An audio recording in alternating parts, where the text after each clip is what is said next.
A single gunshot echoes across the painted Arizona desert, shattering 3 years of silence.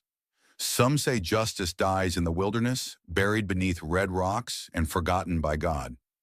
They're wrong. Justice doesn't die. It waits patient as the desert itself, gathering strength like a storm building on the horizon. The war took more than lives. It took honor, principles, truth, casualties that never made the ledgers. When powerful men sold their country's secrets for gold, they thought themselves untouchable. They forgot one rule of the frontier. Every predator eventually meets something deadlier. In these territories, a woman alone is considered vulnerable. They see the widow's mourning clothes, the quiet hands crafting leather, the downcast eyes in town. They never notice the calluses that speak of triggers pulled or the way she measures distances with military precision. Until today. Today, the woman they underestimated touches cool metal once more. Today, the hunter who believes himself invisible steps into crosshairs 3 years in the making. Today, the reckoning begins. The sun-bleached sign swayed gently on rusted chains above the single dirt street of Shadow Creek population, Taunt, a forgotten outpost in the Arizona Territory where mountains cast long shadows over cracked earth and scrubland. In a weathered cabin at the edge of town, Victoria Vicky Reed held leather to the light, examining its thickness. Her fingers calloused in ways a leatherworker shouldn't be traced, the hide's imperfections before cutting with a clean, precise stroke. 3 years in Shadow Creek had given her a reputation for making the finest saddles and gun belts in the territory. 3 years of quiet existence, 3 years of waiting. The sharp knock at her door came just after noon. Mrs. Reed package from Carson City. She set down her tools and opened the door to find young Billy Thompson, freckle-faced son of the livery owner, holding a small paper-wrapped parcel. "Thank you, Billy." Her voice was soft, used sparingly like everything else in the desert. "Pa says to ask if you'll have his saddle done by Friday. He's riding to Fort Benton next week." "Tell him Thursday," she answered, pressing a penny into the boy's palm. Inside, Vicky unwrapped the package. A folded newspaper clipping fell onto her workbench. "Notorious Hayes gang strikes, silver shipment. 3 guards killed." Her fingers trembled slightly as she studied the rough illustration beneath the headline. A tall man with a distinctive scar running from left eye to jaw, Jackson Hayes. The newspaper claimed he'd been spotted heading south with his gang toward the Arizona border. She moved to the loose floorboard beneath her bed. From a hidden compartment, she extracted a metal box containing a single brass button with dried blood crusted around its edges. Beside it lay a small photograph of a man in a Union Army uniform, his intelligent eyes fixed on something beyond the camera's view. "They're coming, Robert," she whispered to her dead husband's image.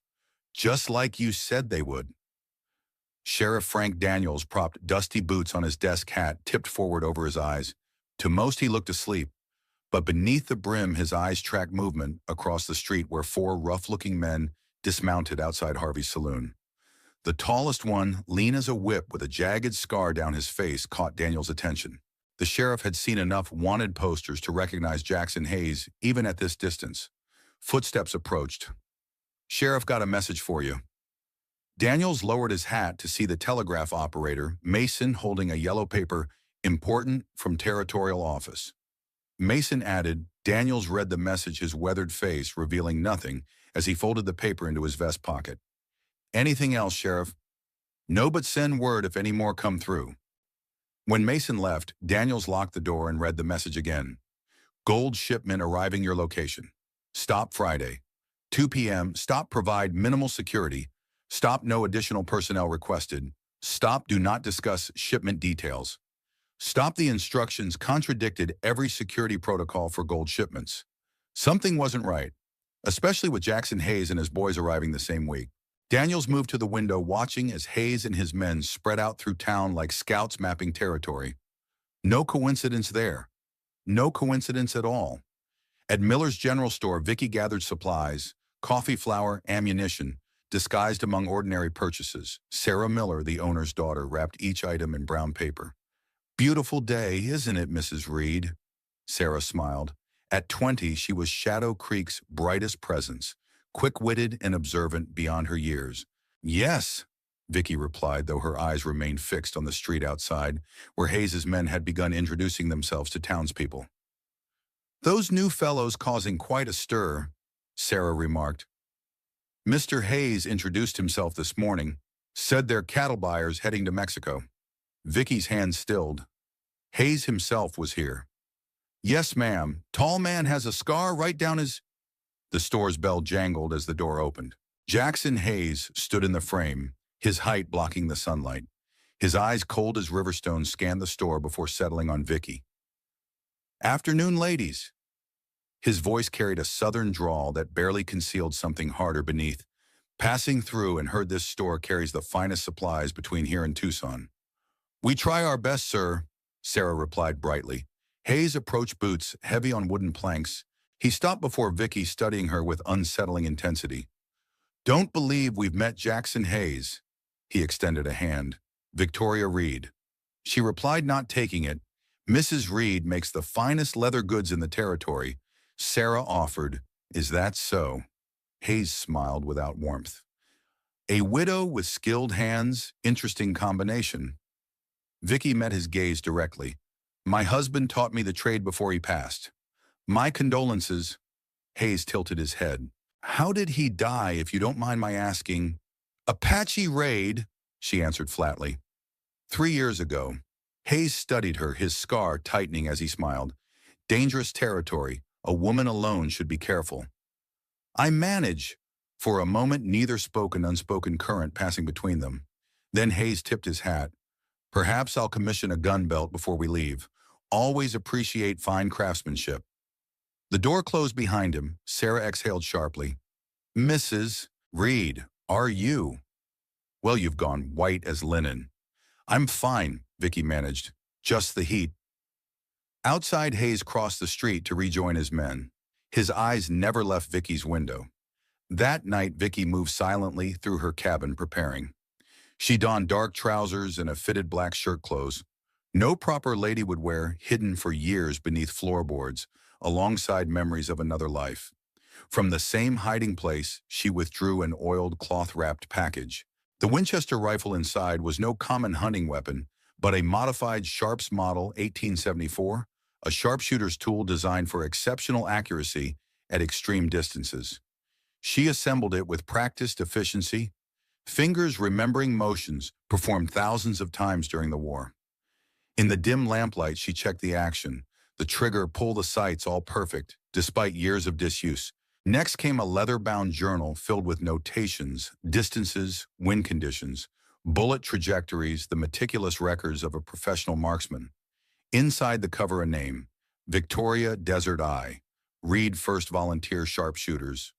Before she was Mrs. Reed, before she was a widow crafting leather in a remote cabin, Victoria had been something else entirely. Something Jackson Hayes would find terrifying rather than enticing. She positioned the lamp to cast her shadow against the curtains, creating the illusion of ordinary evening activities. Then she slipped out the hidden cellar door, Sharp's rifle cradled in arms that had lost none of their strength. From a concealed position on the ridge overlooking her cabin, Vicky watched through a brass telescope as 3 riders approached from the canyon trail. Hayes led with 2 men flanking him, Carver, a barrel-chested brute, and Mendez, a wiry Mexican with a nervous trigger finger. They dismounted at the edge of her property, securing their horses out of sight before continuing on foot. Hayes directed the men with hand signals a civilian shouldn't know military gestures. Amateur tactics, Vicky thought as she observed their approach. They expected to find a sleeping widow, not a trained combatant, with established sight lines and defensive positions. Hayes approached from the front, while Carver circled to the rear. Mendez edged toward the small stable where her mare nickered softly. Through her scope, Vicky tracked Mendez as he reached the stable door. The distance was approximately 200 yards, a shot she could make, blindfolded after her years of training. But she didn't fire information before elimination. Hayes' operation still held too many unknowns. She watched as Carver reached the back door, extracting lockpicks from his vest pocket. The outlaw worked on the simple door lock, unaware that Vicky had deliberately left it unlocked, an invitation they couldn't resist. Hayes positioned himself beside the front window, peering cautiously through a gap in the curtains. He kept his body angled, minimizing his profile. A soldier's habit. Unlike his companions, Hayes moved with the practiced caution of a man who understood combat.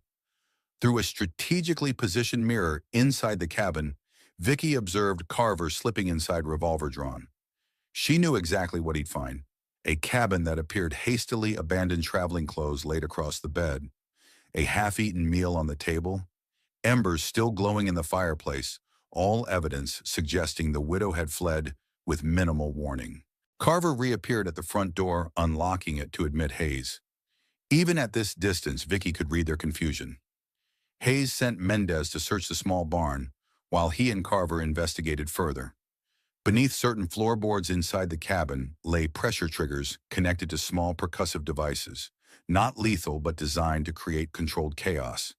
As Hayes stepped into the main room, a muffled thump sounded from within, followed by a flash of light visible through the windows. Mendez panicked, drawing his weapon and firing wildly toward the cabin.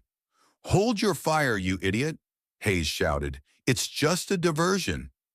Through her scope, Vicky saw blood on Hayes's face, a minor injury from her trap. He wiped it away with cold fury. "She knew we were coming," he told Carver, who emerged coughing from the smoke. "Check the perimeter. She can't have gone far." Vicky shifted position, maintaining her sightline while reducing the chance of detection.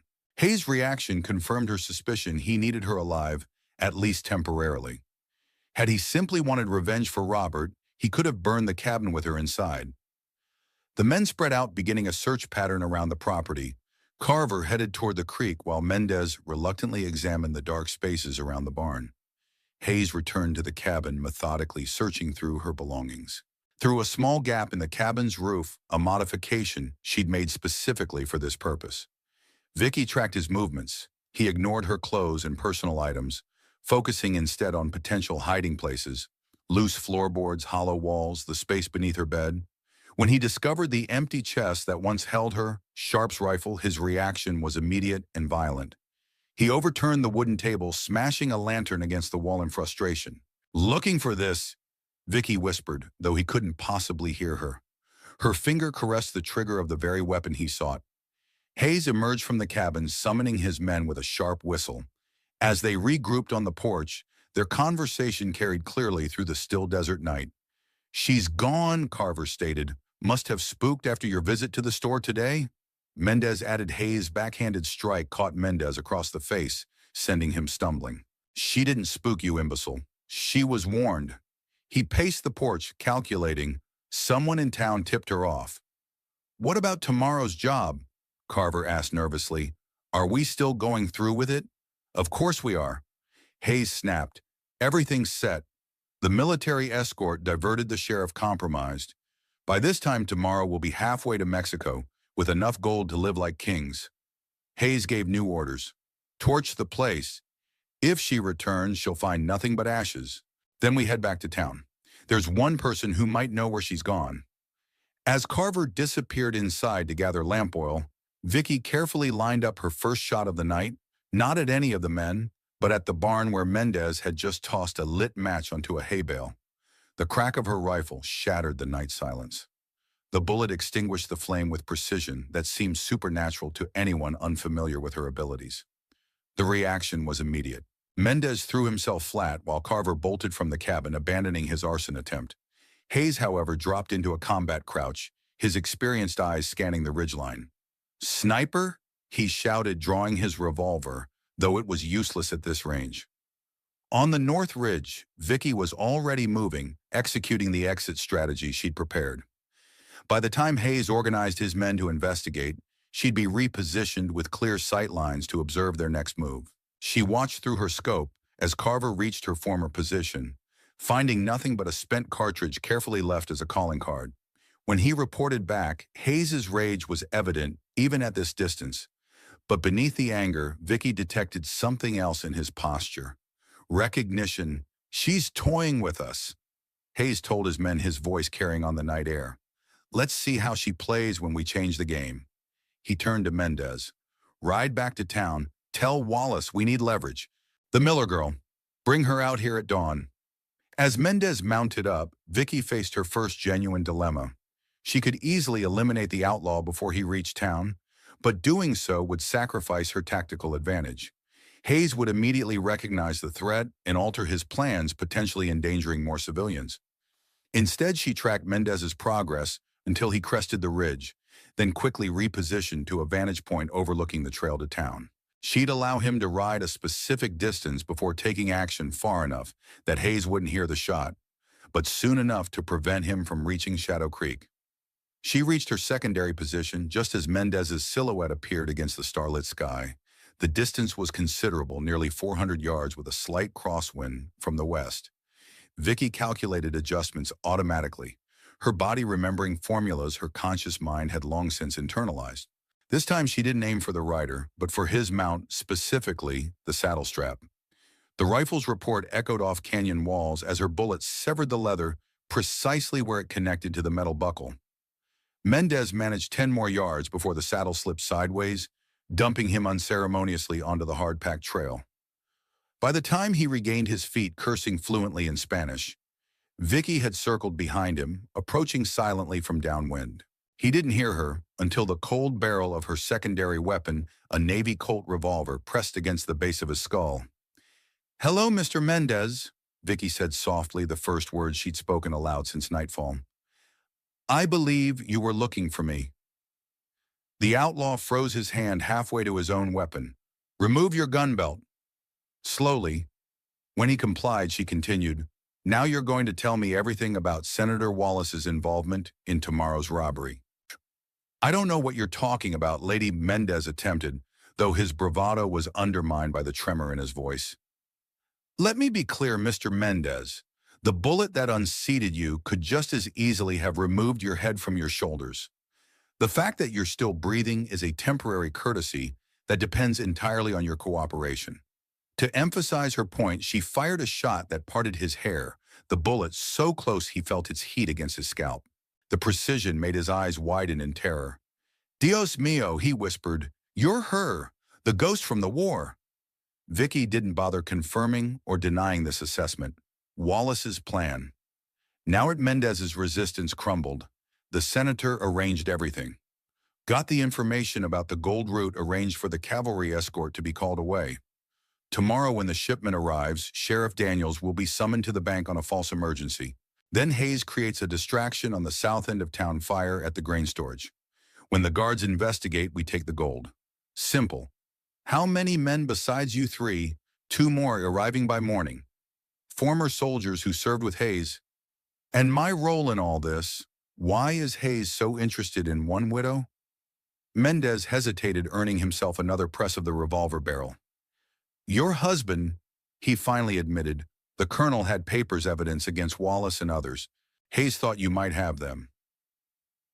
"What kind of evidence?" "Don't know exactly. Something about codes and operations during the war. Wallace paid Hayes to eliminate anyone who knew about it. Your husband was on the list." The final pieces fell into place. Robert hadn't just stumbled onto Hayes' treason by chance. He'd been systematically gathering evidence against a conspiracy that reached into the highest levels of territorial government. "One last question. Mr. Mendez, the special cargo mentioned in your conversation with Hayes, what is it?" The outlaw's fear intensified visibly. "Not cargo, a person. Wallace arranged for someone to meet us at the border crossing. Someone from Washington who'll pay triple for the codes and ledger." "What ledger?" "The one recording all their operations since '65, names, dates, amounts. Wallace keeps it in a hidden compartment in his saddle." Vicky processed this information quickly. The conspiracy was larger than she'd imagined, extending beyond the territory into the federal government. "Thank you for your cooperation, Mr. Mendez." Before he could respond, she struck him precisely at the base of the skull with her revolver butt. He crumpled unconscious but alive. One less threat to manage immediately, but still available for testimony later. After securing him with his own belt and neckerchief, Vicky returned to her observation post overlooking her cabin. As expected, Hayes had grown impatient, waiting for Mendez's return. He and Carver were mounting up, presumably to investigate the delay. By removing Mendez from the equation without killing him, she'd created uncertainty in Hayes's mind. Not knowing if his man had deserted or been captured would amplify the pressure, potentially forcing errors in judgment. She observed as Hayes and Carver rode toward town, rather than following Mendez's trail, another miscalculation that provided her with critical time. Once they were out of sight, Vicky returned to her cabin, retrieving essential supplies hidden beneath the floorboards, items too valuable to abandon, but too incriminating to carry initially. Among these was a small tin box containing military telegraph codes, not the originals Hayes stole, but copies Robert had made before his death. Worthless to the conspirators, since the army changed their ciphers after the theft, but valuable as evidence of the original crime. More importantly, the box contained a detailed letter in Robert's hand, naming Senator Wallace and two federal officials as conspirators in a scheme to sell military information evidence. Robert never had the chance to deliver. Sheriff Daniels sat alone in his office, a glass of whiskey untouched before him. The telegram from the territorial office seemed legitimate, but something wasn't right. No additional security for a gold shipment of this size, orders to keep even his deputies uninformed, and now Jackson Hayes in town, a man wanted in 3 territories. The knock at his door came just after midnight. "Sheriff, you still up?" He recognized the voice. "Come in, Sarah." Sarah Miller entered, her usual cheerful demeanor, replaced by concern. "Sheriff, those men who arrived today, I don't think they're cattle buyers." "What makes you say that?" "I overheard them at the cafe. They mentioned a shipment, and Friday at 2 o'clock. Then they saw me and stopped talking." Daniels nodded slowly. "Anything else?" Mr. Hayes was asking all sorts of questions about Mrs. Reed. Seemed mighty interested in a simple widow. "Mrs. Reed keeps to herself. Not much to tell." "That's what I said." But then he asked about her shooting, if anyone had ever seen her handle a gun. "Odd question about a widow lady who makes saddles, don't you think?" Before Daniels could respond, footsteps sounded on the boardwalk outside. Sarah moved away from the window. "Sheriff, I don't like this. Those men have mean eyes. Go home through the back door. Sarah, lock your windows tonight." After she left, Daniels extinguished the lamp and watched from darkness as Hayes and another man passed the office, heading for the saloon. Something was coming to Shadow Creek. Something bad. The abandoned mining office a mile outside town had become Sheriff Daniels' refuge for private contemplation. Tonight it served another purpose as he waited in darkness, revolver ready. The soft footfall outside was nearly imperceptible, too quiet for an amateur. The door hinges didn't creak as they should have. Whoever entered knew how to oil them first. "You can lower your weapon, Sheriff Daniels." A woman's voice, steady and assured. "If I meant you harm, we wouldn't be having this conversation." A match flared, illuminating Victoria Reed. Except she wasn't dressed as the widow shopkeeper. Everyone knew she wore men's clothing, her hair tightly braided and tucked beneath a flat-brimmed hat. In her hands was a rifle case of military design. "Mrs. Reed." Daniels nodded, lowering his revolver slightly.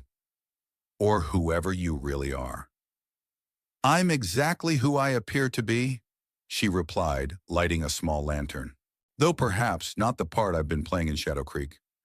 "And what part is that grieving widow leatherworker, solitary woman of no particular interest?"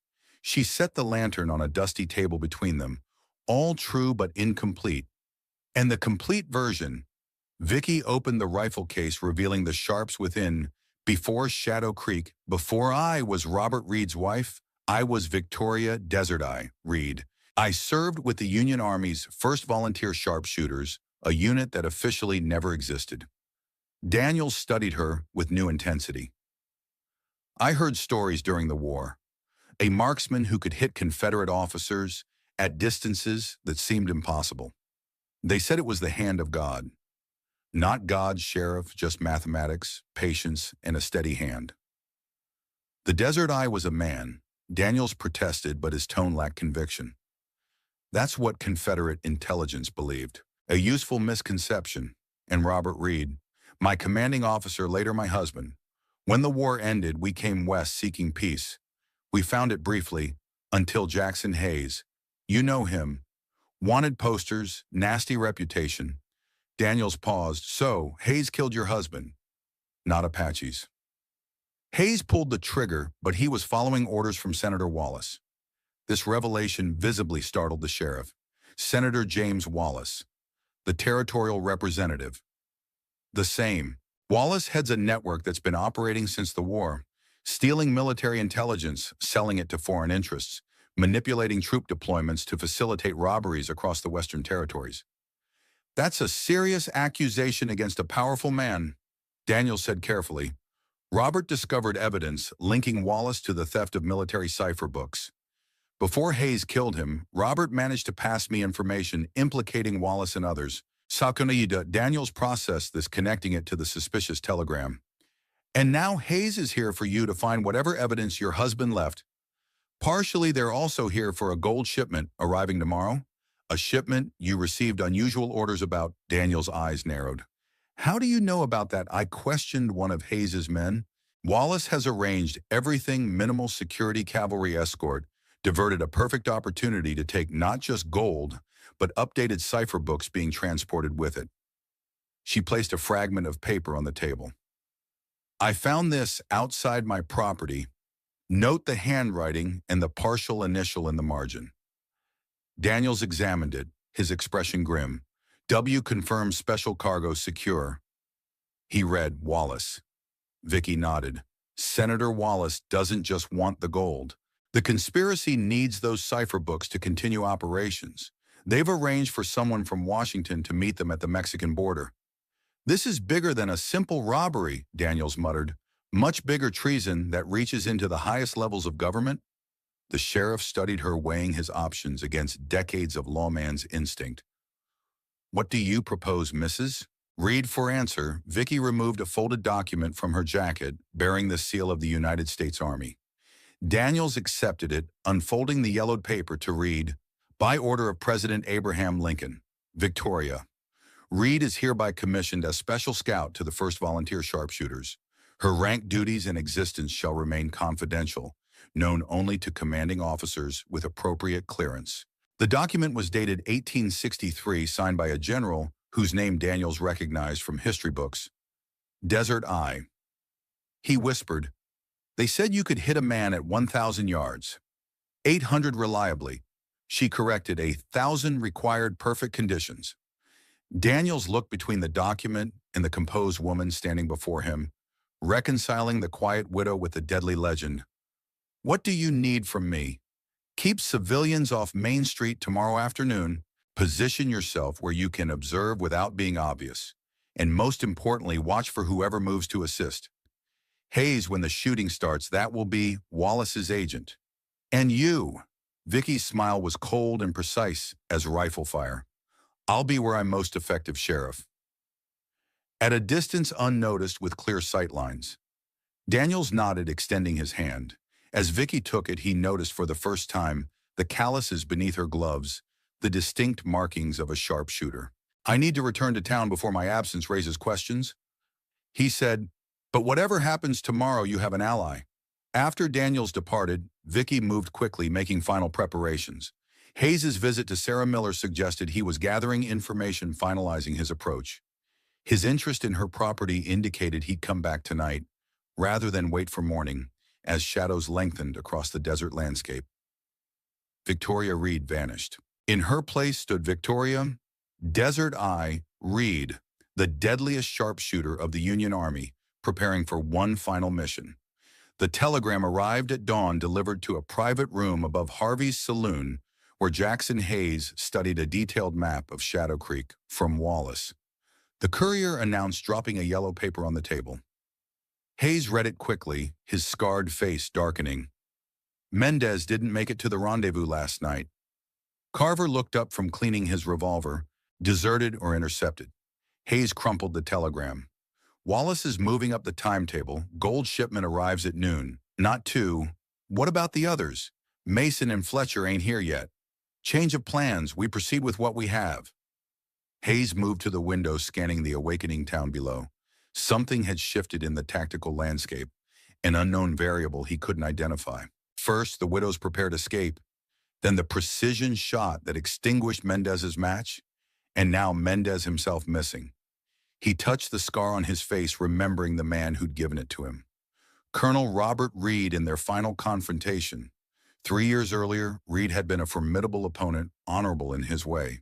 His wife, however, had been described as a simple Boston socialite who followed her husband west after the war. The woman Hayes had met in the general store was no socialite. Her eyes held something he recognized from his years in combat, the controlled vigilance of a predator. "Boss," Carver interrupted his thoughts. "We still taking the Miller girl as leverage?" "No, we need a different approach. The widow knows too much. She's been warned." "By who? The sheriff? Perhaps?" Hayes returned to the map. "Or perhaps the ghost stories are true." "Ghost stories?" Carver looked confused. During the war, Confederate officers kept dying from impossible distances. One shot, one kill. They called it the hand of God. Hayes traced his scar. Colonel Reed knew better. He commanded a special sharpshooter unit, one that officially never existed. Understanding dawned in Carver's eyes. "You think the widow was part of it?" "I think nothing in Shadow Creek is what it appears." Hayes folded the map decisively. "New plan. You create the distraction at the grain storage as arranged. I'll handle the gold transfer myself." And the widow Hayes checked his revolver with practiced efficiency. "If she shows herself, kill her immediately. Don't hesitate, don't negotiate, just shoot." The stagecoach arrived at 10 o'clock, stirring dust that coated the already heat-soaked buildings of Shadow Creek. Among the disembarking passengers, one stood out, a silver-haired woman in expensive traveling clothes, her bearing aristocratic.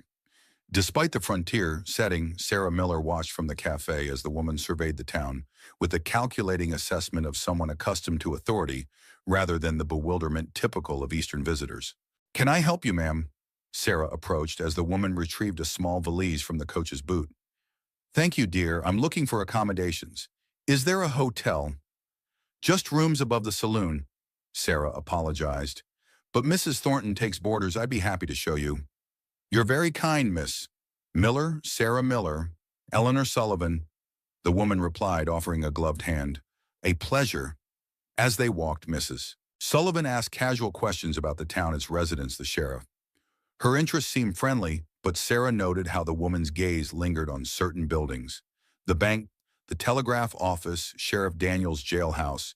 "Have you lived in Shadow Creek long?" "Miss Miller." "All my life. My father owns the general store." "I imagine you know everyone, then. Most everyone. I'm particularly hoping to meet a Mrs. Reed. I understand she crafts leather goods." Sarah nearly stumbled.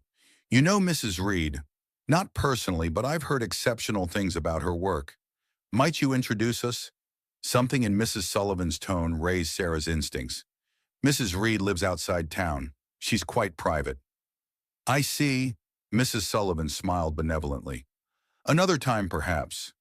They reached Mrs. Thornton's boarding house, a well-maintained two-story structure at the north end of town. Mrs. Sullivan thanked Sarah graciously. "One last question, if I may. Those men at the saloon, they seem rather rough for such a peaceful town." Sarah followed her gaze to where Hayes stood on the saloon porch, conferring with a heavy-set man. "They arrived yesterday. Cattle buyers, they say." Indeed, Mrs. Sullivan's expression revealed nothing. "How interesting." Sheriff Daniels found Vicky at the abandoned mining office, meticulously checking her rifle. She'd changed from the previous night's dark clothing to a simple dress, though he noted the men's trousers visible beneath its hem, practical compromise between appearance and function. "Telegraph came through this morning," he announced. "They've moved the shipment to noon." Vicky nodded unsurprised. "Hayes discovered Mendez is missing?" "You're certain Hayes is acting for Wallace?" "Without question. The evidence in Robert's letter names Wallace specifically with details only an inside source could know. Why Wallace is already wealthy, politically connected. Power and wealth are rarely enough for men like Wallace." Vicky replied, loading ammunition into a leather pouch. "During the war, he sold information to both sides while profiting from military contracts. Peace threatened his operations. The conspiracy was his solution, continuing to sell military secrets while using the information to orchestrate robberies across the territories. And your husband discovered this. Robert served on a military commission investigating intelligence leaks. He traced them to Wallace, discovered the senator was selling cipher books to foreign governments. Vicky's voice remained steady, but her fingers tightened around a brass cartridge.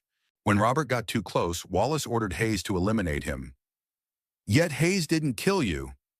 He didn't know about me. My real role. When they attacked our homestead, I was away.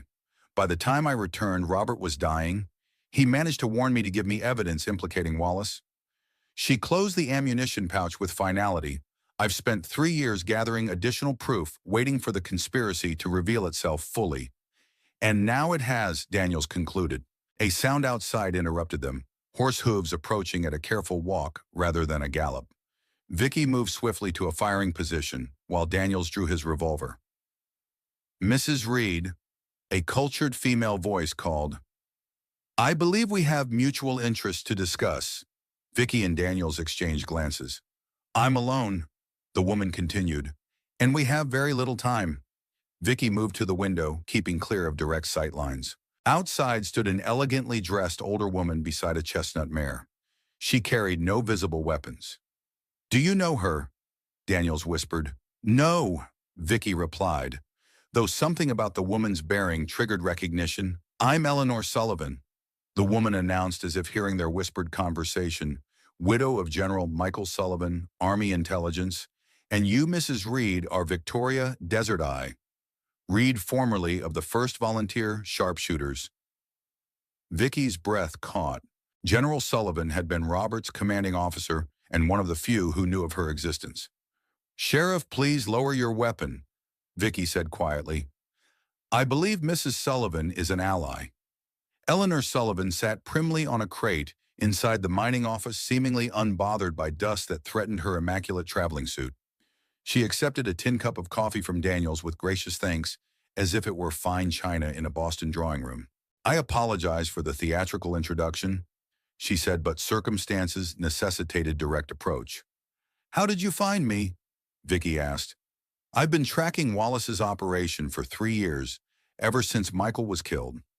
The same night as your husband, in fact. Different location, same orchestrator. Hayes. One of his associates, Wallace was thorough in eliminating anyone connected to the cipher investigation. She sipped her coffee. When reports came of Hayes heading to Arizona, I followed Shadow Creek seemed the likely target, a quiet town limited law enforcement in proximity to the Mexican border. And you knew I'd be here. I suspected Robert told Michael about establishing a new identity for you in Arizona territory. When I saw V. Reed listed as the proprietor of a leather shop in town, records I hoped, you've been working alone tracking Wallace's operation, Daniels asked skeptically. Not entirely alone. There are others who seek justice. Former intelligence officers, loyal military men, a small network committed to exposing the conspiracy. We've gathered evidence, documented Wallace's operations across the territories, but lack the final connections to bring him down. Until now, Vicky supplied. Precisely. Eleanor set down her cup. You have Robert's evidence. We have documentation of Wallace's activities since together, we can destroy the entire network. Why should we trust you? Daniels interjected. You appear from nowhere claiming to be part of a secret network just as Hayes arrives. Eleanor smiled thinly. A reasonable concern. Sheriff, while she withdrew a small medallion from her purse, sliding it across the table to Vicky. Perhaps this will help. Vicky examined the medallion, a small bronze eagle clutching arrows and olive branches, engraved on the reverse, M. Sullivan, Lincoln's watchman. Michael gave these to a select few. Eleanor explained. Those he trusted, absolutely Robert had one. He did, Vicky confirmed, remembering the identical medallion buried with her husband. I believe her, Sheriff. Eleanor leaned forward. Now what do we know about today's operation? Vicky quickly outlined the information extracted from Mendez, the gold shipment, the distraction plan for the grain storage, the cipher books, and the mysterious contact waiting at the Mexican border. That matches our intelligence.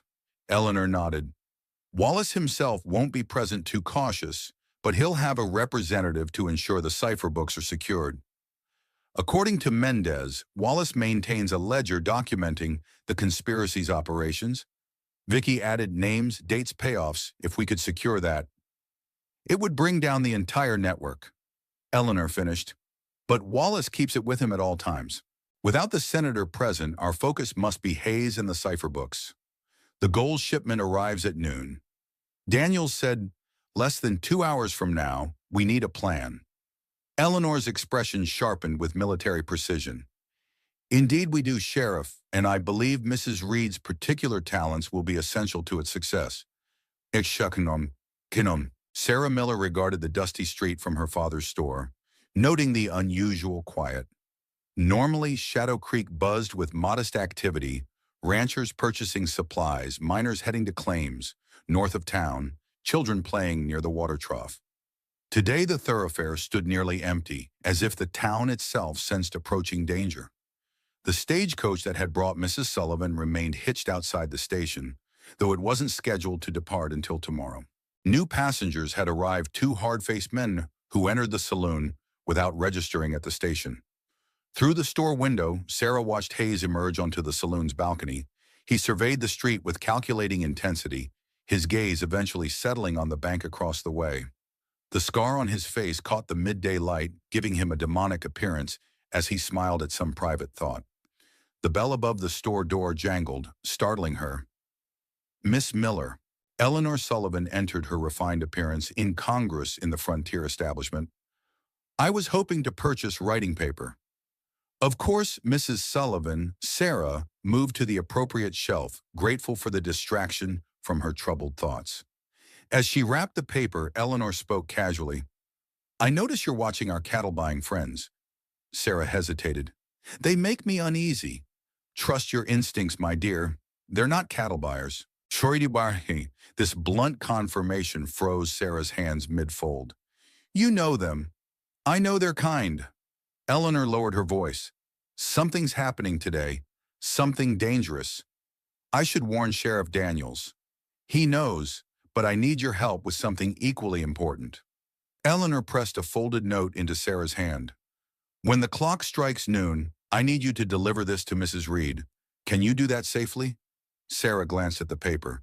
Yes, but tell no one, not even your father. Lives depend on it. The older woman's intensity carried absolute authority. Sarah nodded, tucking the note into her apron pocket. I'll go right away. One more thing. Eleanor's eyes held Sarah's. After delivering the note, stay with Mrs. Reed. Do not return to town until someone comes for you. Promise me. I promise. As Eleanor paid for the paper and turned to leave, she added almost casually, and Miss Miller, if you see riders following you, head for the creek bed. The horses can't follow where water runs between narrow rocks. The implications of this advice sent a chill through Sarah that had nothing to do with the desert heat. At 11:30, Sheriff Daniels walked Main Street with deliberate calm, acknowledging townspeople while noting tactical positions. Hayes's men had established themselves with precision, one at the livery stable, with clear lines on the stage road, another in the saloon covering the bank. Hayes himself alternating between the saloon's balcony and street level.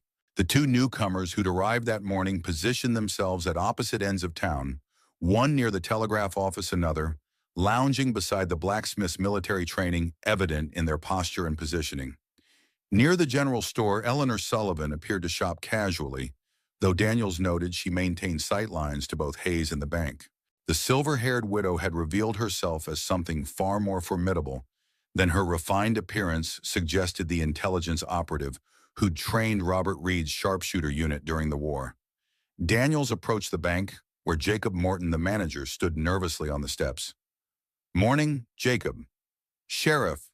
Morton dabbed perspiration from his forehead with a handkerchief. Unusual business today? Just received instructions regarding a special deposit. Gold shipment, Daniels said quietly. Morton's eyes widened. You know, official communication Army payroll for the northern forts. Yes, though I was told to keep it strictly confidential. Morton glanced toward the saloon where Hayes now stood watching them. That man's been asking questions, said he represents territorial interests. Stay inside, Jacob. Lock the doors until I personally come for you. Morton nodded, retreating into the bank. Daniels continued his patrol, passing the saloon, where Hayes tipped his hat with mocking deference. "Beautiful morning, Sheriff." "Hayes," Daniels acknowledged, "buying cattle today. Just taking in the sights, charming town you have." "We like it peaceful," Daniels emphasized the last word. "Peace is a fragile thing, wouldn't you say? Here today, gone tomorrow." Hayes smiled, the scar on his face pulling tight. "Especially in these dangerous territories." The threat hung between them, unspoken but unmistakable. Daniels continued walking, maintaining the charade of routine patrol, while mentally marking each player's position in the coming confrontation. Where was Vicky? He'd expected her to establish a sniper position by now, but saw no evidence of her presence. According to their hastily formed plan, she would target Hayes while Eleanor neutralized Wallace's representative, and Daniel secured the gold. The distant sound of hoofbeats announced the approaching cavalry escort right on schedule. 6 mounted soldiers, dust-covered from hard riding, surrounding a reinforced wagon. The sergeant at their head scanned the town with professional vigilance. Daniels approached, hand raised in greeting. "Sergeant, welcome to Shadow Creek." "Sheriff." The soldier nodded, his gaze continuing to sweep the street. "We have a delivery for your bank, expecting trouble. Always best to be prepared." The sergeant gave a nearly imperceptible nod, indicating he understood the subtext. "My men will maintain positions around the wagon until the transfer is complete." "Appreciate your thoroughness," Daniels replied. As the cavalry unit established a perimeter around the wagon, Daniels noticed Sarah Miller hurrying from the general store, headed toward the trail that led to Vicky's cabin. Eleanor Sullivan watched from the dressmaker's shop, her expression revealing satisfaction at the girl's departure. Hayes had also noticed the outlaw leader straighten from his lounging position, exchanging glances with the man stationed near the telegraph office. A silent signal passed between them. The confrontation was about to begin, but something had changed in the calculated choreography. Hayes appeared too confident, as if privy to information Daniels didn't possess. The cavalry sergeant approached the bank, knocking firmly. Morton opened the door, visibly relieved at the military presence. 2 soldiers began unloading heavy wooden boxes from the wagon. At that moment, the town's lone church bell tolled noon, its resonant sound drawing all eyes momentarily upward, except Hayes's.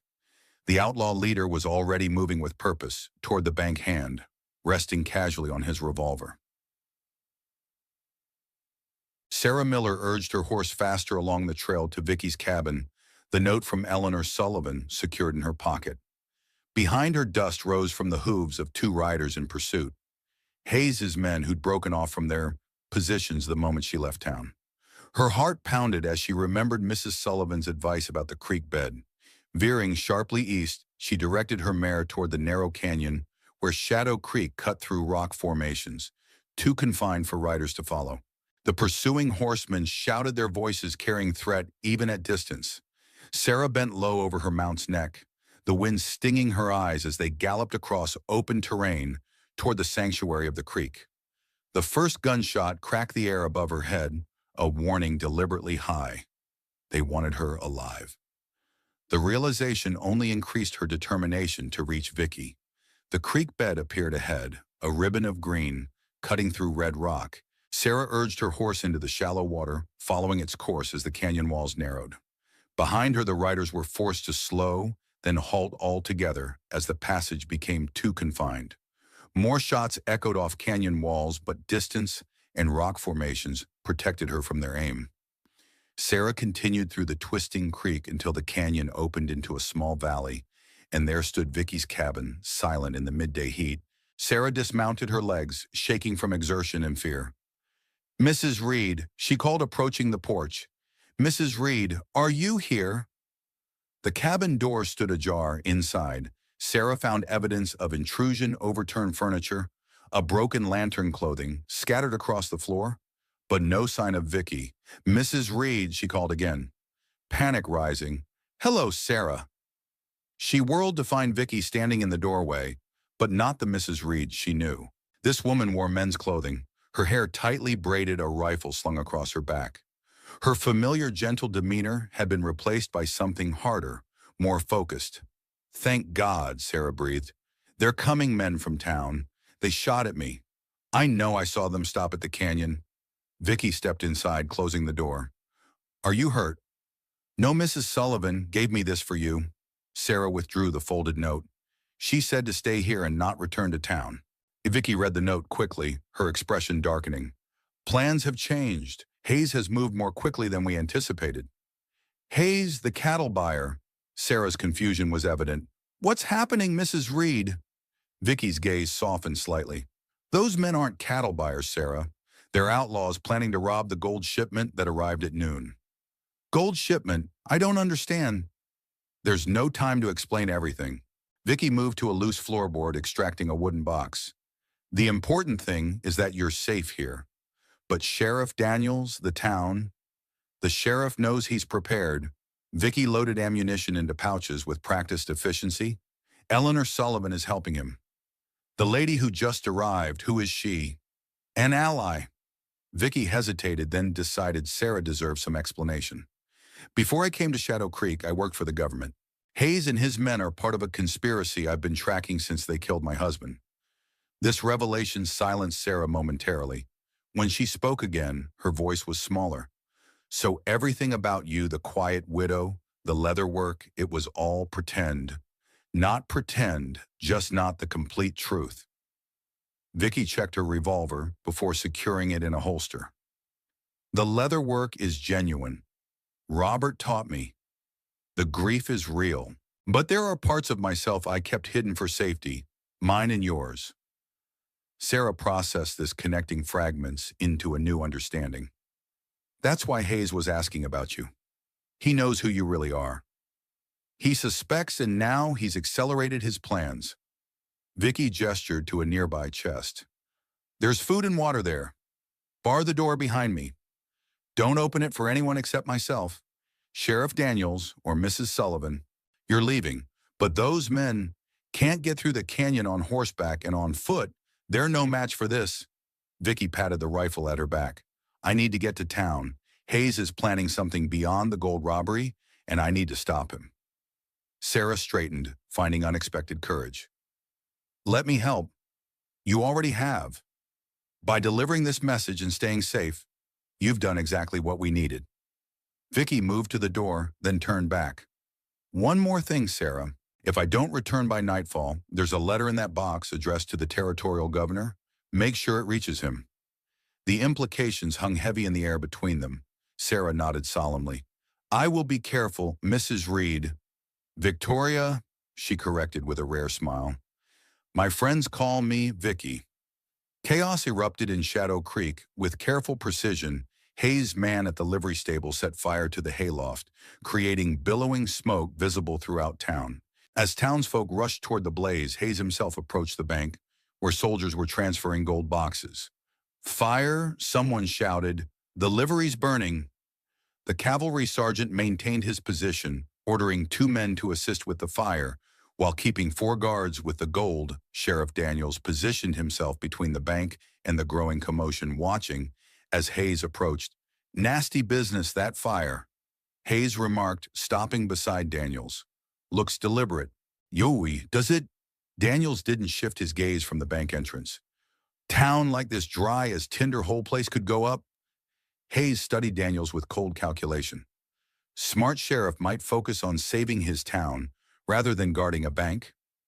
Army seems to have the bank well covered. For now, but situations change quickly. Hayes nodded toward the saloon where his men had taken positions at windows, especially when shots start flying. Daniels turned to face him directly. That a threat, Hayes? Simply an observation. These territories can be unpredictable. Hayes smiled without warmth. Here's another observation. Wallace sends his regards. This confirmation of the conspiracy connecting Hayes to the senator hardened Daniels' resolve. Tell Wallace he can deliver his regards in person at his trial for treason. Hayes' expression shifted from confidence to wariness. You're making a mistake, Sheriff. I don't think so. Hey, do. Daniels kept his hand near his revolver. Your man Mendez was quite informative about the entire operation before we arrested him. The revelation that Mendez had been captured rather than killed or deserted visibly unsettled Hayes. His hand moved subtly toward his weapon. I wouldn't. Daniels warned. My deputy has a clear shot from the jailhouse window. Your deputy, Hayes laughed. The drunk who couldn't hit a barn door at 10 paces. Not him, my temporary deputy. Daniels nodded almost imperceptibly toward the church steeple. I believe you've met expert marksman. Goes by Desert Eye. Hayes' scarred face paled slightly as he scanned the steeple, seeing nothing but knowing what might be there. The tactical situation had suddenly shifted against him. No longer the hunter, but potentially the hunted. A commotion near the bank entrance drew their attention. The cavalry sergeant was arguing with a well-dressed man who'd emerged from the telegraph office. I have orders from the War Department. The man insisted, holding out official-looking papers. The shipment is to be temporarily secured in my custody. I have my orders as well, sir, the sergeant replied stiffly. Direct from Fort Benton. These supersede any orders you received. The man pushed the documents forward. Signed by General Matthews himself. Daniels recognized the name, one of the conspirators mentioned in Robert Reed's evidence. He moved toward the confrontation, Hayes momentarily forgotten. Problem here, Sergeant. This gentleman claims authority over the shipment. Sheriff claims to be James Wilson, War Department liaison. Special envoy, the man corrected irritably, with direct authority from Washington. The gold and accompanying documents are to be secured in my personal custody due to security concerns. May I see those orders? Daniels asked, noting Eleanor Sullivan's sudden appearance near the stage office. Watching the exchange with intense focus, Wilson reluctantly handed over the papers. They appeared authentic official letterhead, appropriate signatures, detailed instructions. Without specific knowledge of the conspiracy, any officer would comply. These seem in order, Daniels acknowledged, but I'm afraid there's a problem. What problem? Wilson demanded. You're under arrest. Daniels drew his revolver, aiming at the startled envoy. For conspiracy to commit treason against the United States. Before Wilson could respond, gunfire erupted from the saloon. Hayes' men opening fire on the cavalry unit. The sergeant fell immediately, a bullet striking his shoulder. His men returned fire while dragging him to cover behind the wagon. Daniels shoved Wilson to the ground as bullets splintered the bank's facade above them. Through the chaos, he saw Hayes running toward an alley, abandoning his men to the firefight while pursuing another objective. Where was Vicky? Her shot from the steeple could end this immediately, but no rifle report joined the pistol fire echoing through town. Sheriff Eleanor Sullivan called from behind a water trough, waving urgently. He's heading for the telegraph office. Understanding dawned.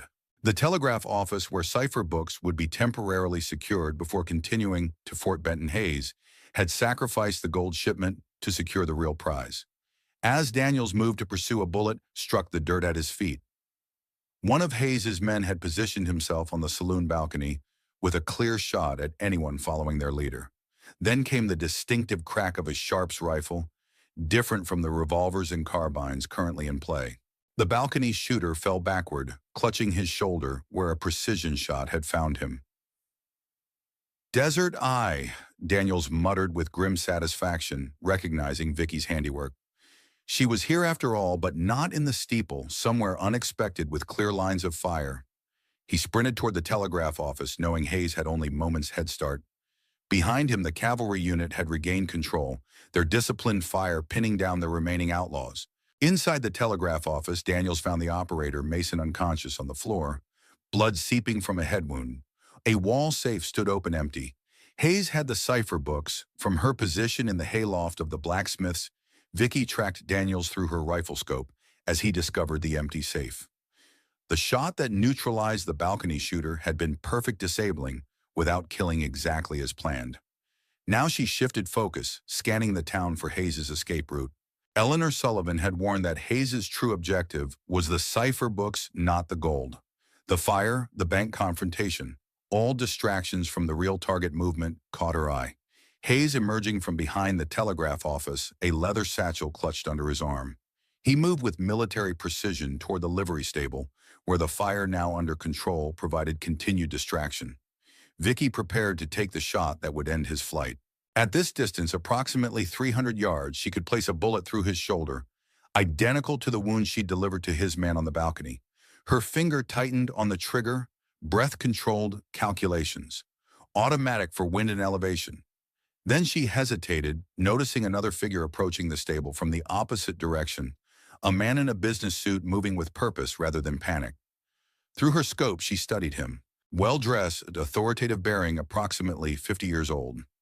Not a townsperson and definitely not acting like someone concerned about a fire. He moved like a man with mission and authority. Wallace's representative, she whispered, recalling Eleanor's intelligence about a high-level conspirator overseeing the operation. This changed the tactical situation. Taking Hayes now would alert the representative, potentially losing their chance to identify the next link in the conspiracy chain. Better to let Hayes believe he'd escaped than follow both men to their rendezvous. Vicky lowered her rifle, slightly watching as Hayes reached the stable's rear entrance.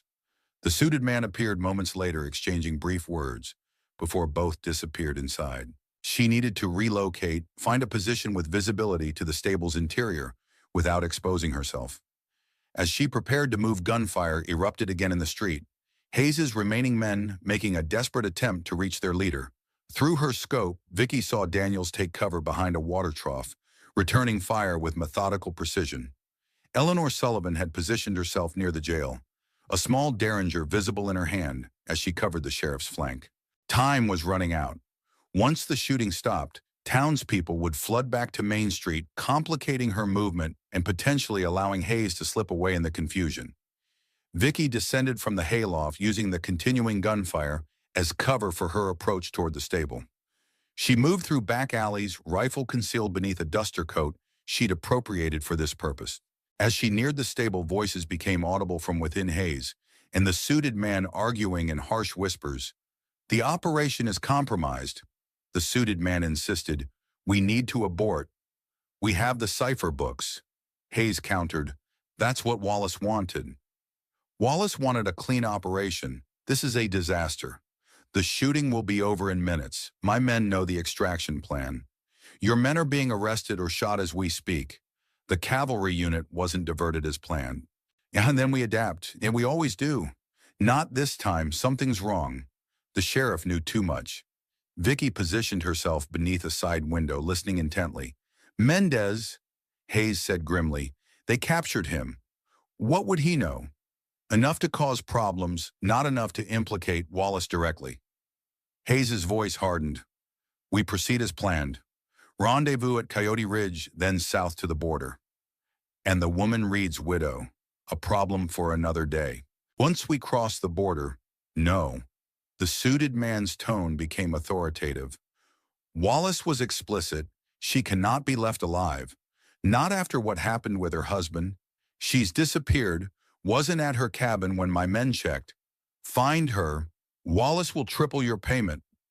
"Triple?" Hayes sounded impressed. "What's she got that's worth that much?" "Nothing if we're fortunate.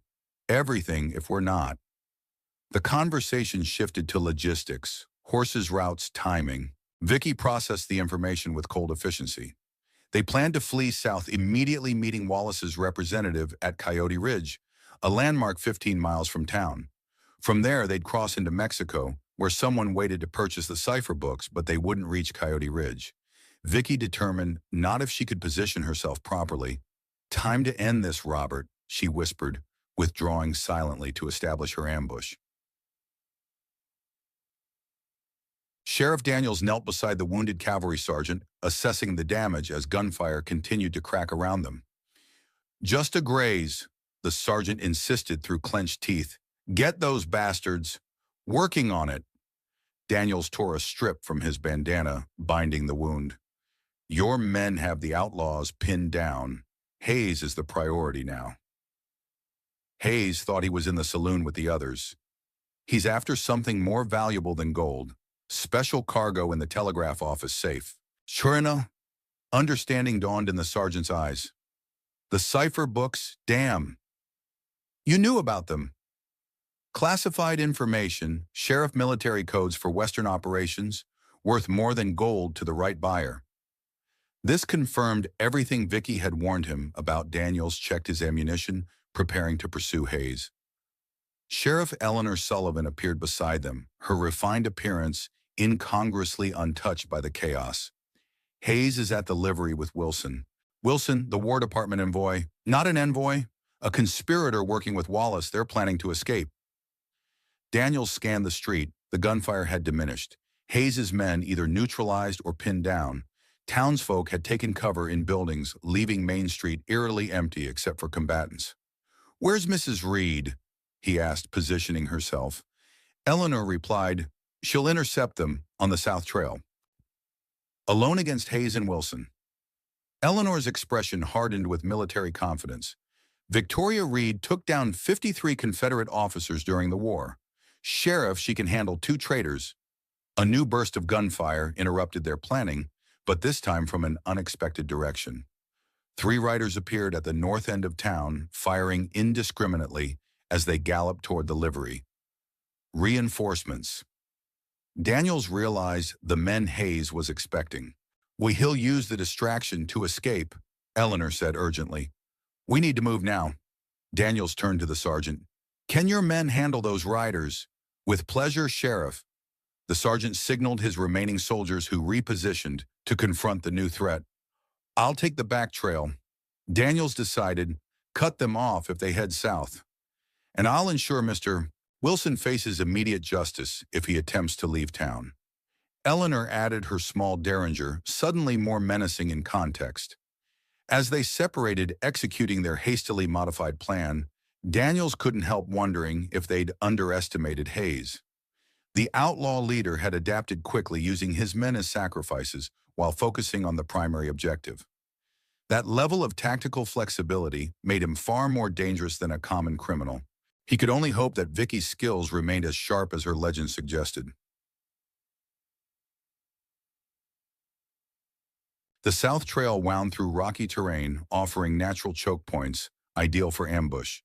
Vicky had chosen her position carefully, a rock outcropping that provided both cover and clear sightlines to the trail below. From here, she could monitor half a mile of the route Hayes would likely take toward Coyote Ridge. The horse she'd borrowed from the blacksmith's stable stood ground-tied in a dry wash nearby, ready for pursuit if necessary. Her Sharps rifle rested on a flat rock aimed at the trail's most confined passage, a narrow gap between boulder formations that would force riders to proceed single file. Perfect for picking off targets one by one. Distant gunfire from town had ceased, suggesting the confrontation had reached its conclusion. Soon Hayes would appear, perhaps with Wilson and any surviving conspirators who managed to escape the cavalry. Vicky checked her pocket watch. Nearly 1 o'clock, less than an hour since the gold shipment arrived. The operation that Hayes and Wallace had planned for months had unraveled in minutes, thanks to Mendez's capture and the information he provided. A cloud of dust on the horizon announced approaching riders.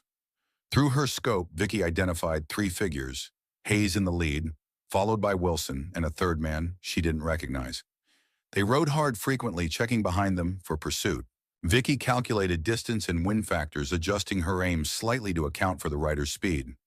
When Hayes entered the narrow passage, she would take her shot not to kill, but to capture. Hayes needed to stand trial to testify against Wallace and the entire conspiracy. The riders slowed as they approached the passage, Hayes gesturing for caution. His military training was evident in the way he scanned surrounding high ground, looking for exactly the kind of position Vicky had established. She held perfectly still, knowing that movement would draw his eye more surely than her silhouette against the rocks. Years of practice had taught her the art of patience, of becoming part of the landscape itself. Hayes entered the passage first, rifle across his saddle, rather than holstered, another sign of his combat experience. Wilson followed the leather satchel containing cipher books secured to his saddle. The third man brought up the rear, constantly watching their back trail. Vicky drew a measured breath, finger caressing the trigger. Hayes was directly in her sights, his scarred face clear through the scope. One pressure of her finger would end the man who had murdered her husband, who had destroyed her peaceful life in pursuit of profit and power. The temptation to kill rather than capture flickered through her mind.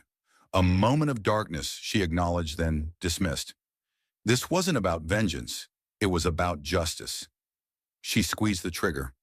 The rifle's report echoed off canyon walls, as her bullet struck precisely where intended, the ground directly in front of Hayes's horse. The animal reared in panic, nearly unseating its rider. The other horses reacted similarly, creating momentary chaos in the confined space.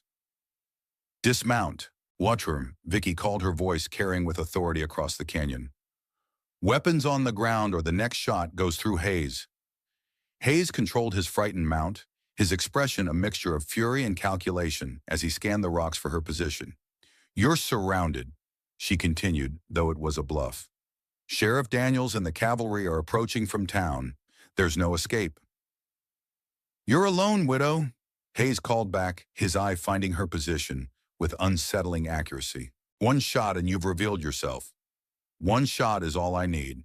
Vicky adjusted her aim slightly, ensuring Hayes could see the rifle barrel directed at him. "As you well know," Wilson and the third rider looked to Hayes for direction, their hands hovering near weapons. "Tell your companions to disarm Hayes," Vicky instructed, "or I start with Wilson's gun hand." For a tense moment, Hayes seemed to consider resistance. Then he nodded almost imperceptibly. "Do as she says, for now." Wilson reluctantly removed his revolver, placing it on the ground. The third man followed suit. "Kick them away from you," Vicky directed, "then step away from the horses." They complied, moving to the side of the trail where boulders prevented easy escape in either direction. Vicky maintained her position, rifle steady on Hayes as the primary threat. "Now what, Mrs. Reed?" Hayes called, his voice carrying mocking challenge. "You plan to hold us here at rifle point until the sheriff arrives. That could be hours. If necessary." Hayes laughed, the sound echoing unnaturally in the canyon. "You're good, I'll grant you that, better than your husband. He never saw me coming." The taunt was deliberate, designed to provoke error through emotion. Vicky refused the bait, keeping her breathing steady, her aim unwavering. "Robert saw you clearly," she replied calmly. "Saw the traitor beneath the uniform. That's why Wallace ordered you to kill him."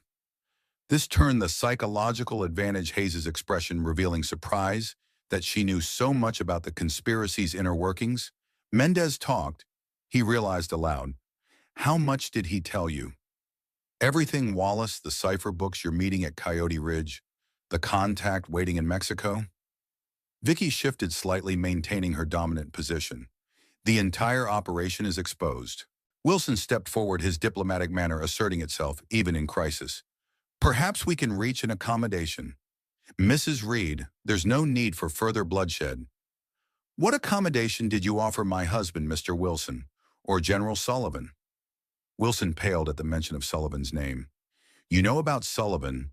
His widow does," Vicky replied, gratified by the shock this revelation caused. "Eleanor Sullivan has been tracking your conspiracy for 3 years. She has documentation of every operation, every payoff, every murder." "She's bluffing," Hayes told Wilson. "Sullivan's widow is in Boston." "Actually, she's in Shadow Creek," Vicky corrected, "currently ensuring your men don't escape town." This news visibly unsettled both conspirators. Their carefully planned operation had collapsed completely, with pieces they hadn't known existed suddenly in play. The sound of approaching horses from the direction of town shifted the dynamic again. Hayes's eyes narrowed, calculating new odds. "Sheriff's coming," Vicky announced. "Last chance to surrender peacefully." Hayes seemed to relax, hands lowering slightly from their raised position. "You've won this round, Mrs. Reed, I surrender." The capitulation came too easily.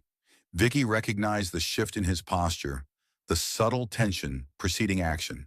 Her finger tightened on the trigger, prepared to fire, if he moved toward his boot where he likely concealed a derringer. Instead, Hayes glanced upward, a slight smile forming beneath his scar. Too late, Vicky sensed movement behind her.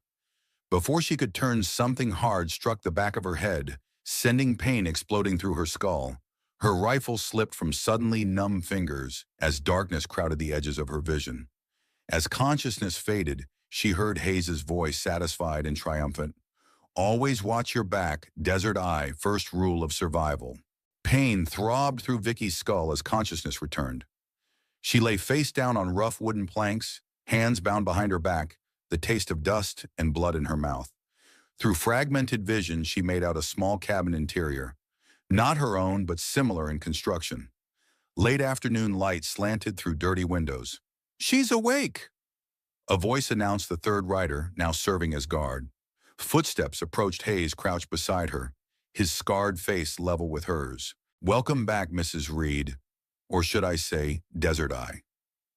Vicky tested her bonds, rope professionally tied. Her head pounded where she'd been struck, but the pain was clearing thoughts, sharpening with each passing second. "Where are we?" Her voice came, rough throat, parched. "Old line cabin, 10 miles from where you tried to ambush us." Hayes offered a canteen. "Drink, I need you coherent." She accepted the water cautiously, gauging his intent. Not simple revenge, or she'd already be dead. "Surprised," Hayes asked, reading her thoughts, "that you're alive." "Curious," she corrected, "about why you'd risk keeping me that way?" Hayes smiled without warmth. "Two reasons. First, you have something we need: your husband's evidence against Wallace. Second, your insurance against your friends in Shadow Creek." Wilson appeared in the doorway, agitation evident in his rigid posture. "This is a mistake, Hayes. We should be moving south." "And we will, once we have what we came for." Hayes returned his attention to Vicky. "Where is it?" "The letter Robert wrote before he died."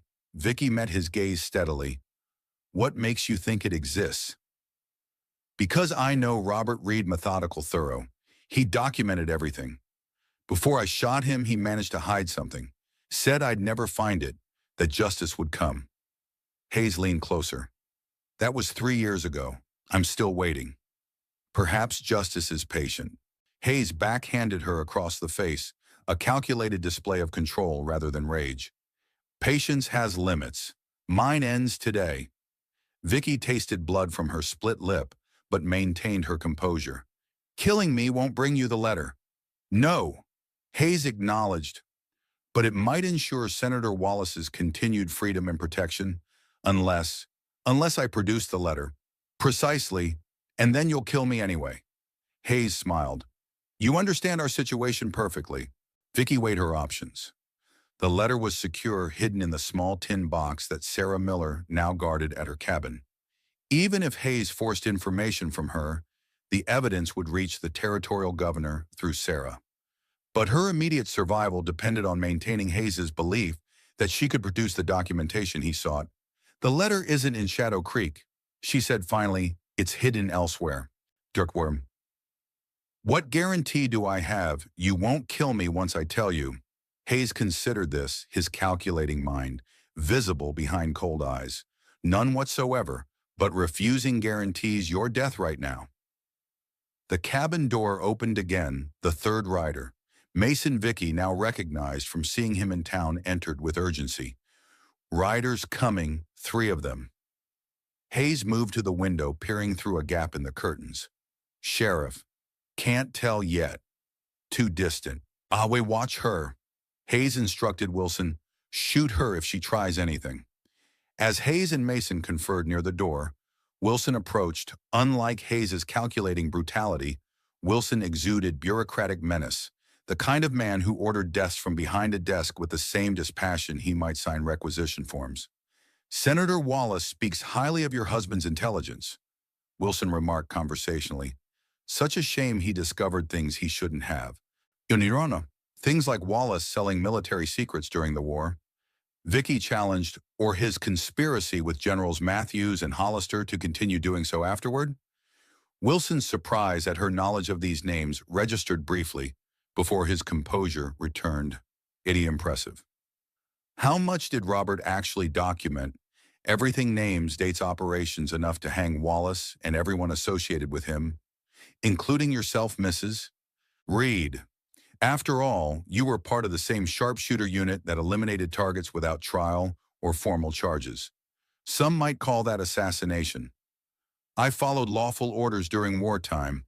Wallace betrayed his country for profit." "Such moral certainty," Wilson mocked gently. "How comforting it must be."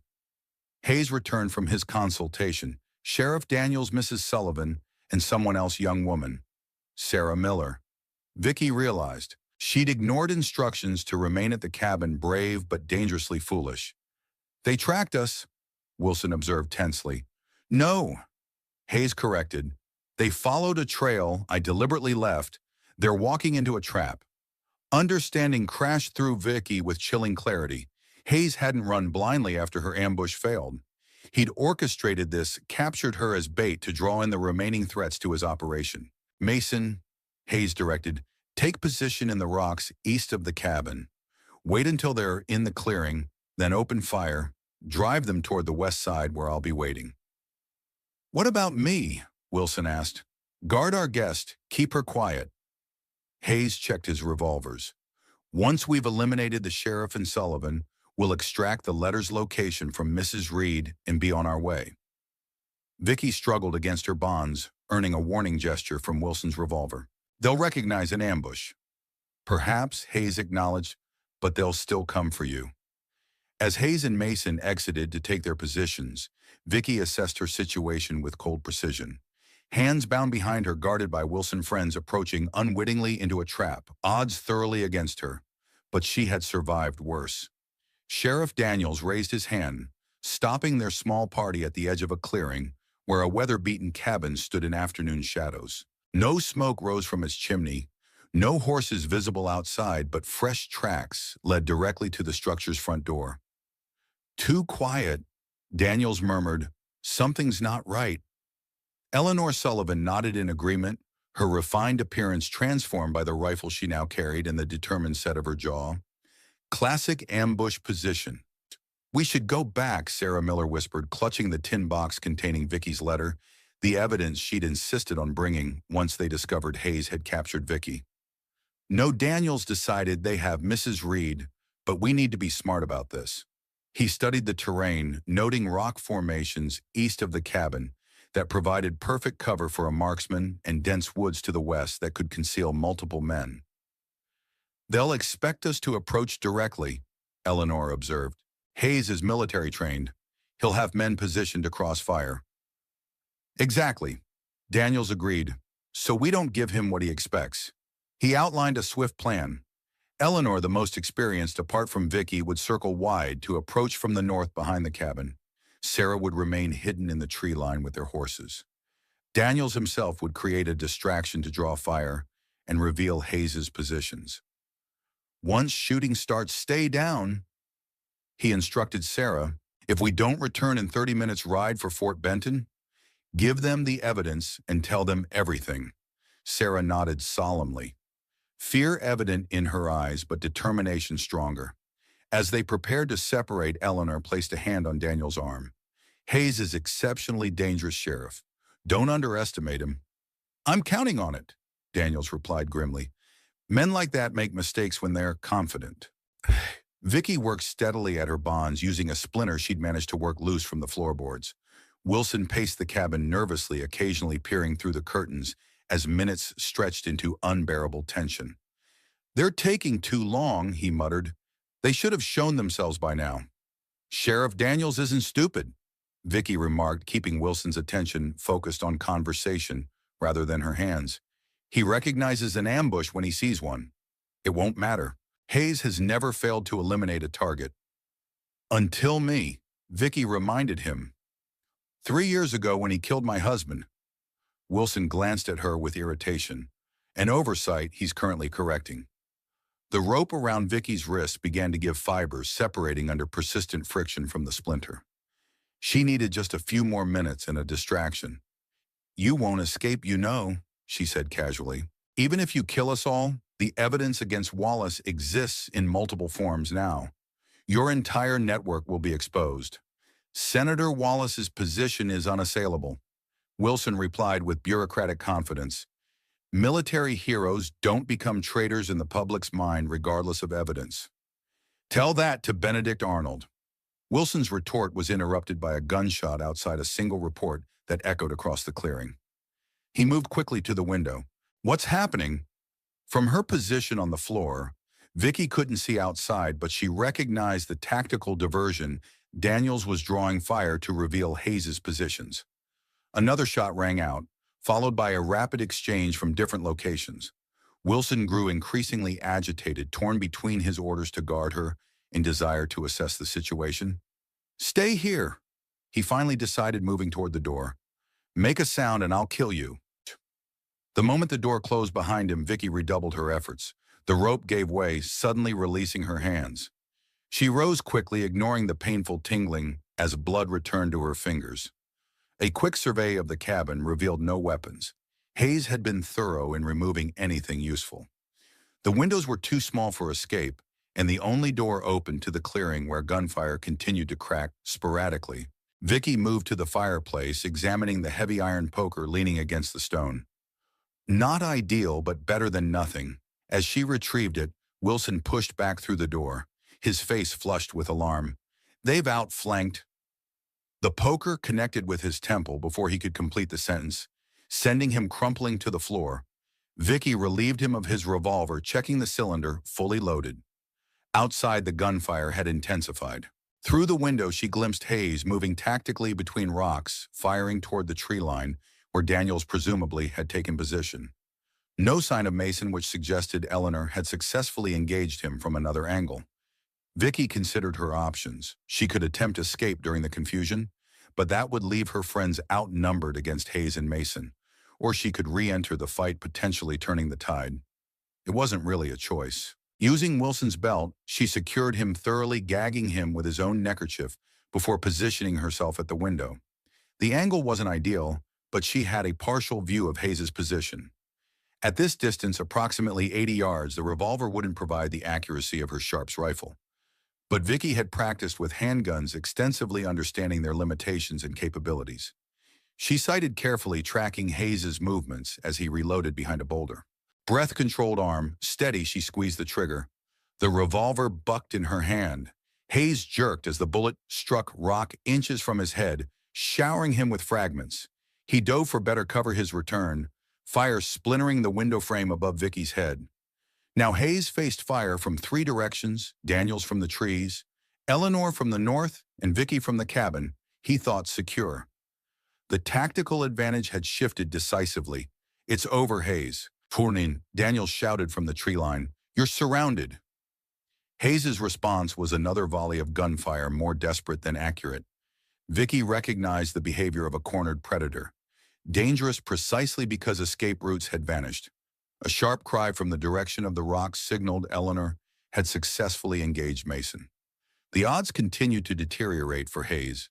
In that moment of recognition, Hayes made his decision. He broke from cover, firing rapidly toward the trees as he sprinted, not away from the cabin, but toward Vicky.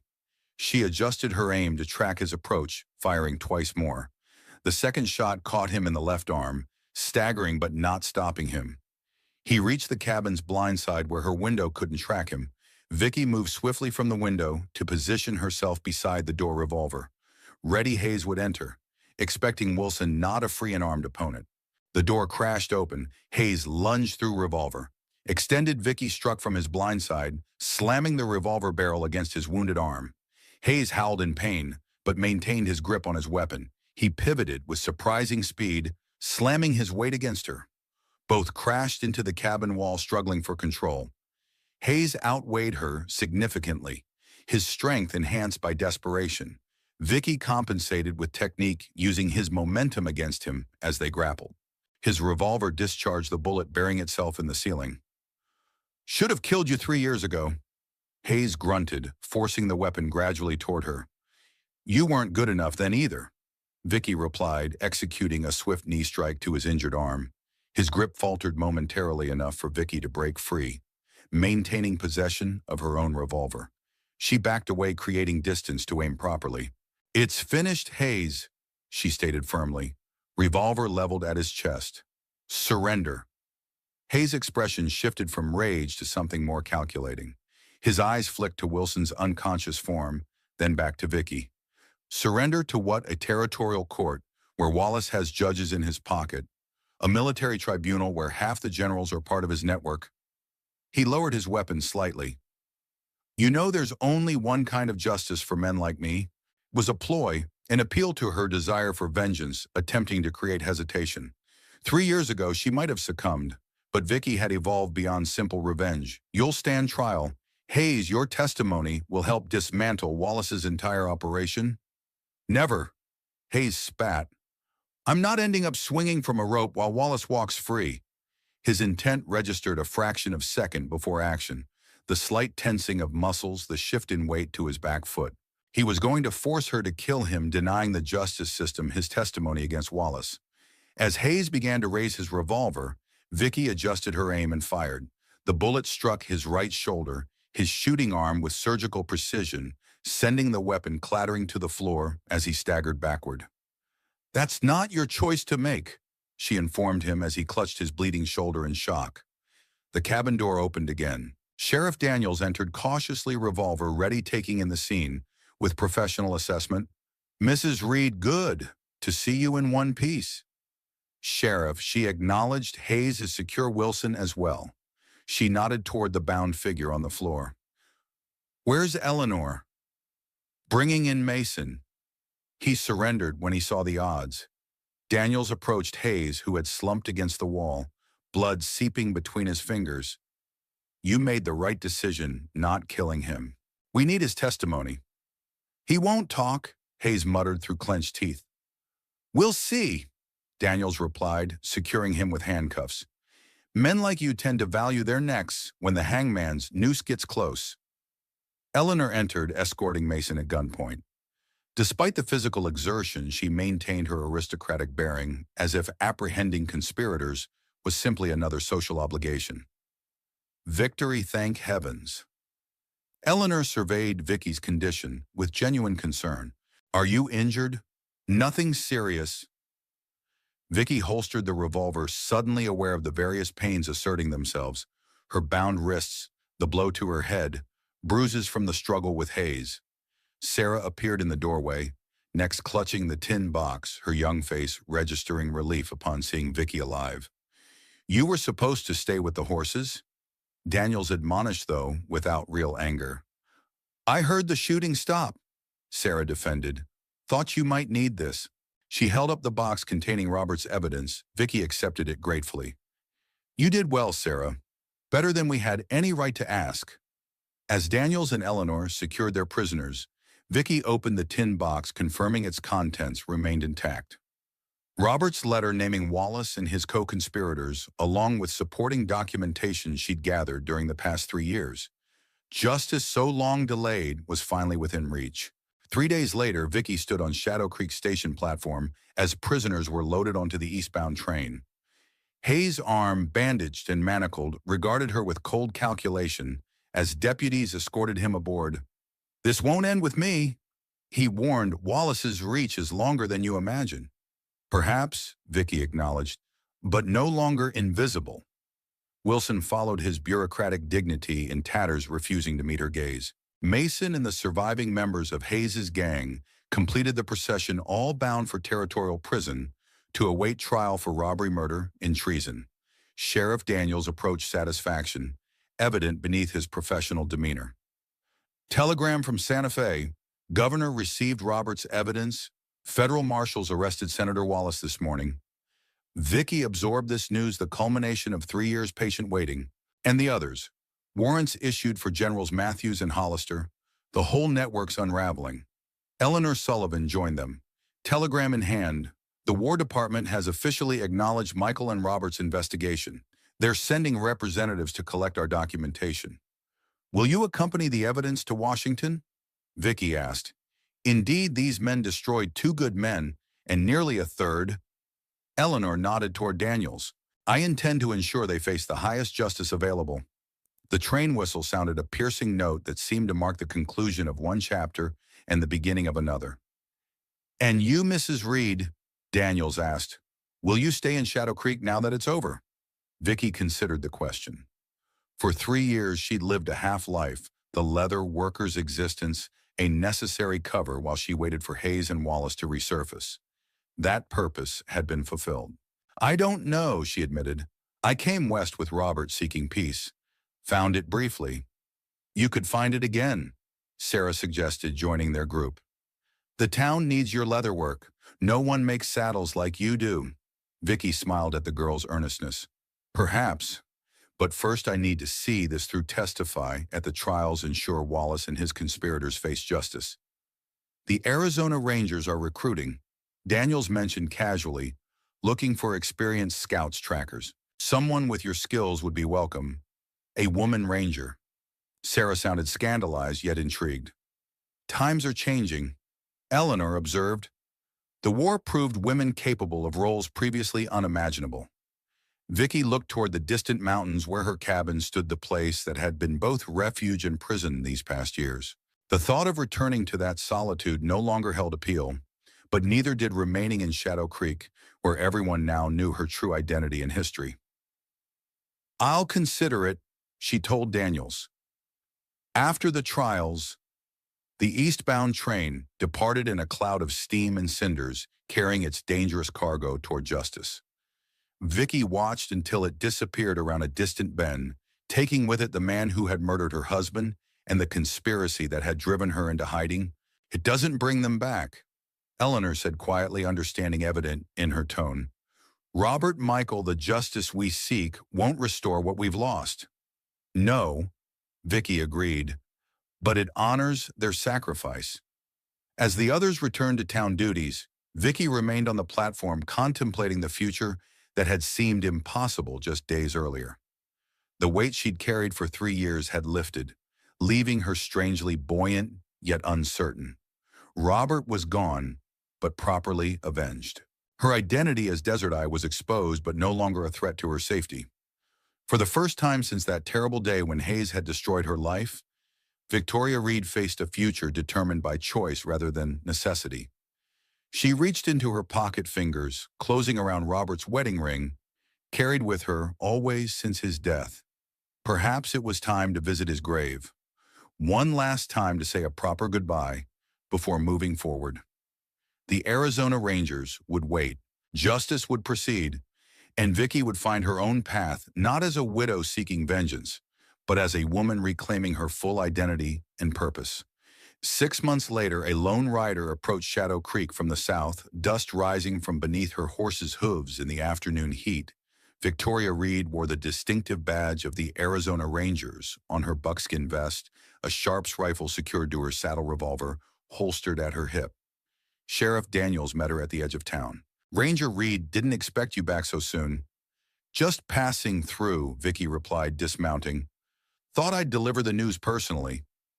Wallace, when convicted, hung 2 days ago. Hayes testified against him after all turned state's evidence to save his own neck.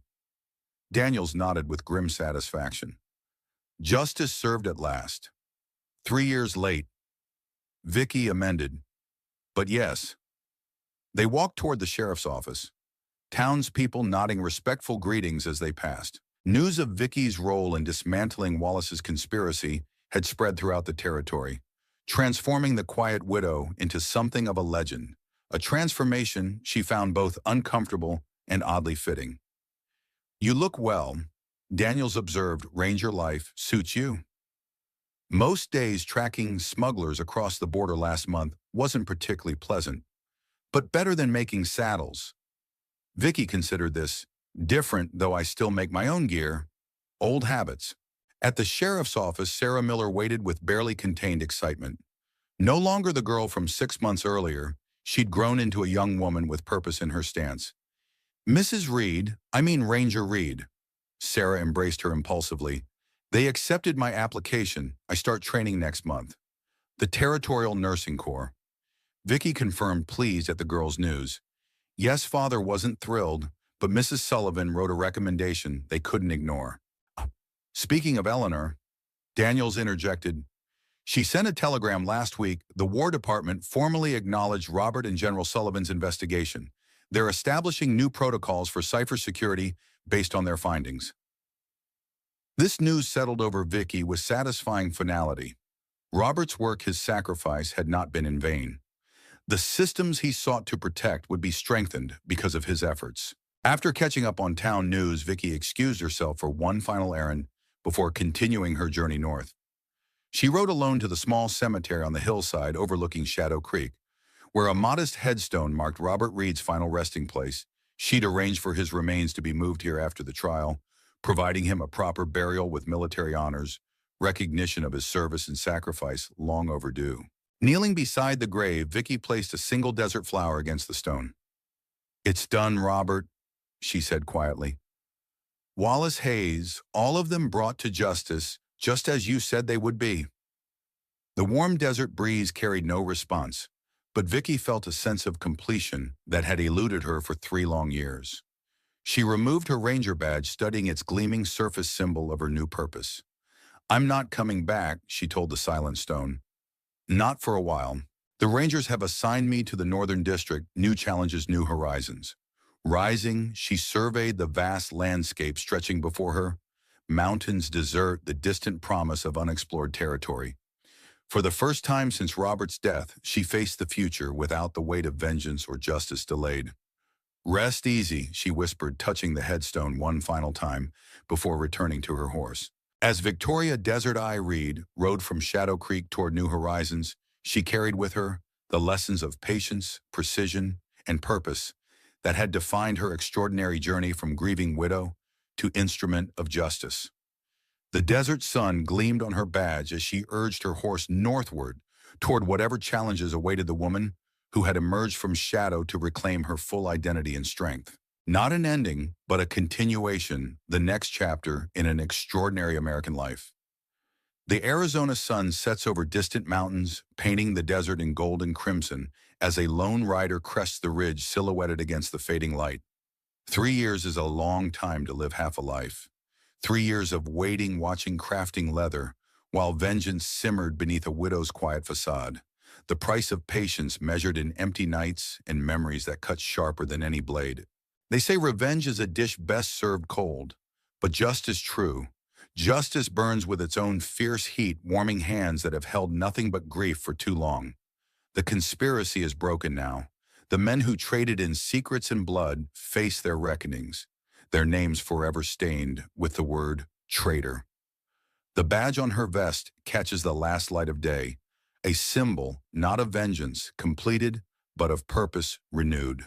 Some wounds never fully heal. The scar tissue simply becomes part of who we are, reminding us of what we've survived, what we've overcome. The desert keeps its secrets, well bones beneath sand, blood washed away by rare rains, promises whispered to the wind. But it remembers everything just as she does. As Victoria Reed rides toward new horizons, one question lingers like the desert heat after sunset. When justice and vengeance finally part ways, which leaves the deeper tracks in the sand behind us, the silhouette disappears beyond the ridge as darkness claims the land.